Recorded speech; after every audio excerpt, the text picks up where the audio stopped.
So this is the third in the 28 series, the second to be written and directed by Danny Boyle and Alex Garland, because obviously 28 weeks later was Juan Carlos Fresnadillo, and that was a sort of standalone, separate thing. So this was shot, as you said in the interview, back to back with the fifth installment, which is coming in January, and then there is theoretically a sixth, because this sequel is, as is the way nowadays, the first part of an American trilogy.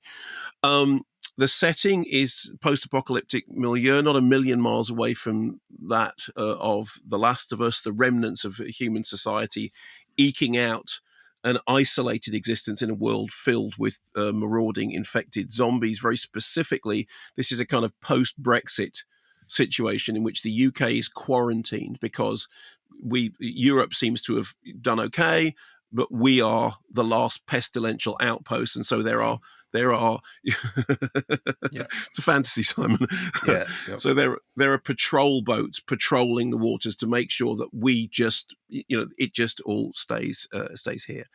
And 12-year-old Spike, played, as you said, by Alfie Williams, is growing up on this remote island off the northeast coast, which is connected to the mainland by a Woman in Black style causeway, which opens up to let people and then closes. So there's only very specific times that you can go across it. And Danny Boyle said in that interview that you did, a brilliant interview, incidentally, that this first one is about family, the nature of family, in this case, dysfunctional nature of family.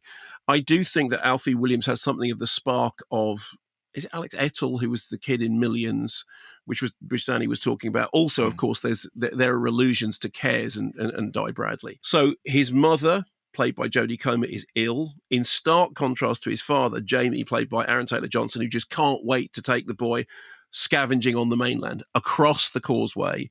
You get his first kill of the infected, presumably getting some supplies, because the mainland is overrun by the infected. But we also discover that out there, and I don't think this is a plot spoiler because I think this is in the trailer and everything else, there is a character called Dr. Kelson, who is played by Ralph Fiennes, who is a sort of Kurtzian character who we hear that he seems to spend his time burning the bodies of the dead and erecting memento mori. There's a thing in the trailer and on the poster which says time didn't heal anything, which I think is a very good tagline. So the film opens with the Teletubbies. And this isn't just like a cheap gag. It opens with a bunch of kids watching Teletubbies, because these are people living in the remnants of a society which is now lost and of which only fragments remain. Early sections of the film play out to that Rudyard Kipling poem, Boots, Boots, Boots, Boots, there's no discharge in the war. We also have that juxtaposed against the St. Crispin's Day speech, which Danny Boyle mentioned in that interview, from Henry V. And I think the clips that we see are the Olivier version of Henry V. So lots of, archery, lots of, in the past, this is images of the Queen on the wall that look like from the 40s and 50s. So this is England dreaming. This is a dream of an England that was lost ages ago. And so society history has stopped and they've gone back to a sort of previous age. And it's a very sort of Julian Temple-esque setup. Lots of movie clips of us repelling invaders, interspersed with the current thing, which is that they're in this sort of walled environment in which they have archers on the roof, because it's no guns now, it's bows and arrows. Later on, the film is littered with allusions from everything to Kes, to Cannibal Holocaust, certainly in its visual imagery.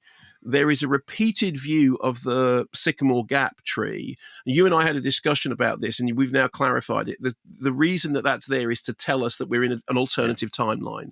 That this, it's now, but in an alternative version of now. Because obviously in the alternative version of now, in which there was an outbreak 28 years ago, that tree wouldn't have been cut down, because we see it not once but twice, and it's very deliberately there. There's also a lot of what Harry Angel in Angel Heart would say. There's a lot of religion in this. So we start with, again, it's in the trailer, there's an assault on a church in which zombies come through the stained glass windows, in which we see a priest with a crucifix, saying redemption, judgment day, whatever it is. And there's a lot of religion at the very, very beginning. There is a talismanic crucifix that is passed at the very beginning that during the course of the drama will then recur, albeit in inverted form. There's an appearance of the angel of the north. I mean, you don't have to scratch very hard at the subtext to say that there's a lot of religion, not necessarily religion as in God and the devil, but a lot of the trappings of religion. There's also a kind of Children of Men style miracle. Is it a miracle? Kind of happens somewhere in the middle, which either nods towards possible redemption or terrible damnation. And of course, you've got this whole thing shot by Anthony Dodd Mantle, who is the most kinetic DOP. You know, you've got that really urgent feeling to the chase sequences, the attack sequences, the zombies running. Because bear in mind, this is the film, along to some extent with the remake of Dawn of the Dead, that gave us the fleet-footed zombie. And those scenes have real breathless, edge-of-your-seat energy. I mean, I'm sure that you felt the same way about it. You do feel you're imperiled, right? You know. Oh yes, terrifying. And obviously the call. You know, as soon as you see the causeway, you know that the causeway is going to be there for a reason. That's a good thing, is that the causeway is a really good idea. I mean, because it just is a good idea. There's a path, and it only opens and closes at certain times. Incidentally, despite all the carnage that's on screen, 15 for strong, bloody violence, gore, horror, and very strong language. 15 kids today, don't know they're born. Yeah, I mean, there isn't anything in there that it has to be deeply offensive material, doesn't it, for it to be an 18? No. Yeah, but it is. You know, it's meaty. I mean, it's it's meaty. So you have to remember, I think, that when 28 Days Later came out, it looked incredibly punky. The whole aesthetic of it was really sort of almost DIY. That thing when you've got the famous shot of Cillian Murphy walking across the deserted London, and it's not CG, it is a deserted London that they've just shot on the fly. There's a lot of philosophizing, a surprise. There's a lot of talking about contemplating death, a lot of it coming from Ralph Fiennes' character, but also in the central relationship between the mother and son. As Danny Boyle and Jodie Comer were saying, that it is about family and it is about the passing of something between those characters. I don't know that I was ever scared. And I think when I saw the first one, I think there were a couple of moments when I was actually scared. What I also I was never bored. I mean, I thought that because Danny Boyle knows how to do this stuff, and the team around him know how to do this stuff. Score by Young Fathers, which is very well chosen, actually, both for the score and for the name. And it's full of ideas. It's absolutely full of ideas, and it's not frightened of telling you that it's full of ideas. So, you know, it's, as I said, the religion thing is very, very front and center. The family thing is very, very front and center. The decline of society and the step back into a previous, it's very, very front and center. This is not subtext. This is supertext. This is text. It's all there. And then there are the action sequences, which are kinetic and brutal and really exciting. I don't know that it had the same impact as the first one, because when the first one came out, it was like, okay, I haven't seen this before. And obviously, as Danny Boyle himself said, one of the reasons this has happened is because a lot of ideas from the original 28 Days Later have now sort of passed into the bloodstream of mainstream entertainment. So that was part of the reason why I said, well, why shouldn't we go back and do this, since we were kind of part of all of that? Yes. And then there is the end. And as I've said before, we are going to discuss the ending in detail at the end of take two. If we just don't discuss that for the moment and say just on the basis of what we've got, it's exciting, it's well made, it's weird. I mean, it's a weird film. It's got loads and loads of ideas that it wants to talk about all the time. And it certainly left me thinking, okay, I need to know where this goes from here.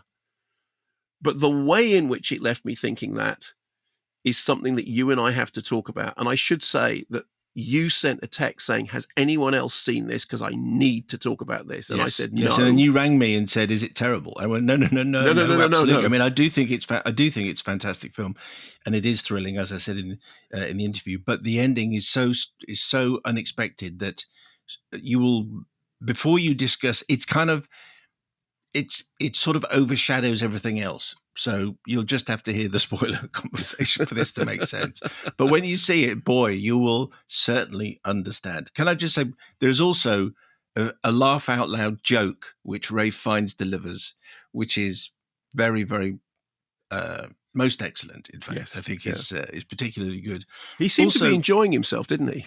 I mean, he seemed to be yeah. enjoying the I role. think he did. Yeah, and you talked about how the whole thing starts with Teletubbies, which becomes apparently very relevant to the way the second film develops, and there's a connection between the Teletubbies and this ending, which we're Yeah, yeah, referring yeah. to all But the time. I like that thing that they're living in the remnants of a society. Yeah. But do you remember? It'd be interesting to talk to Alex Garland about this sometime. When we discussed warfare, Yes. that film starts with, and you think I'm in the wrong film because it starts with a kind of a sexy keep fit video from the 1980s, Yes, 1990s. You think, that's right. Yeah, what is this? What is this we're watching? Then it pulls back and you see all the squaddies and they're about to go out on maneuver. It's sort exactly. of this, and Alex Garland clearly wrote that, and Alex Garland wrote this. And this time we're all sitting around watching the Teletubbies. You go, oh, hang on. And then it pulls back and we see the kids who are watching it. So I mean, I might be reading too much into it, but that feels like a very, this is Alex Garland's thinking, well, it worked there, so it's going to work with this too. There is also in that early thing. There's by the time the Teletubbies get to go big hug, you think, yeah, no. Yeah, I don't think so.